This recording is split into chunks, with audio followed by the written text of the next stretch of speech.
If you're feeling stuck in your career, these next 2 minutes gonna change everything. So I just had a post go viral giving people advice who are early in their careers. As I was going through the comments, I kept on seeing the same kind of comment. I feel like I'm behind in life. It's too late for me. I'm 25, my degree is useless, and I'm stuck in a dead-end career. That's sad. I feel for those people. But there was also different types of comments. I'm starting over at 32. I'm 24 and I just started my nursing career. The difference between these people is how they frame their situation. Some people compare themselves to others and think, those people are ahead of me. How will I ever catch up to them? Other people think, okay, I may have not made the best career decisions in the past, but given what I know now, how will I act differently? Stop criticizing yourself for where you're at today. Instead, think about where you want to be tomorrow, 6 months from now, a year from now. Is there anything in your control you can do to change that? Are you too scared that you're going to mess up again? Spoiler alert, you are going to mess up in your career. You're going to choose the wrong paths.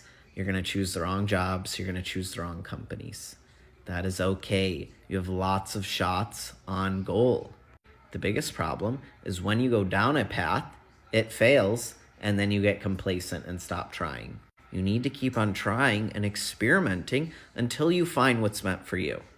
I did not find my dream job straight out of college.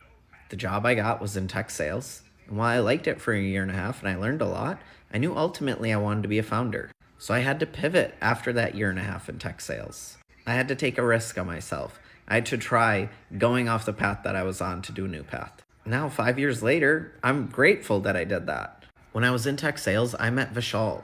He did an entry-level tech sales role in his late 20s, early 30s. 7 years later, he was the head of sales for a startup worth a few billion. Jordan was a veteran who was in his mid-30s. He took an entry-level tech sales role at a high-growth startup. 3 years later, he's the VP of sales at a next-gen defense tech company. These people did not let their situation and circumstance stop them from trying to be better in life. If you're 30 now and you think it's too late, how do you think you're going to feel at 35?